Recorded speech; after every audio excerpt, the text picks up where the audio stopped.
ایک سوال ہے کہ جمعے کے دونوں خطبوں کے درمیان دعا مانگنا کیسا ہے،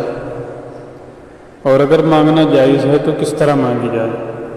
تو جواب یہ ہے کہ جمعے کے دونوں خطبوں کا جو درمیانی وقفہ ہے یہ قبولیت دعا کا وقفہ ہے۔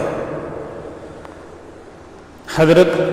ابی بردہ ابن ابی موسیٰ رضی اللہ عنہ کی اس بارے میں ایک روایت ملتی ہے۔ وہ فرماتے ہیں کہ میں نے اپنے والد مکرم حضرت ابو موسیٰ سے سنا، وہ فرماتے تھے کہ میں نے سرکار دو عالم صلی اللہ علیہ وسلم کو جمعے کے دن کی ساعت قبولیت کے بارے میں فرماتے ہوئے سنا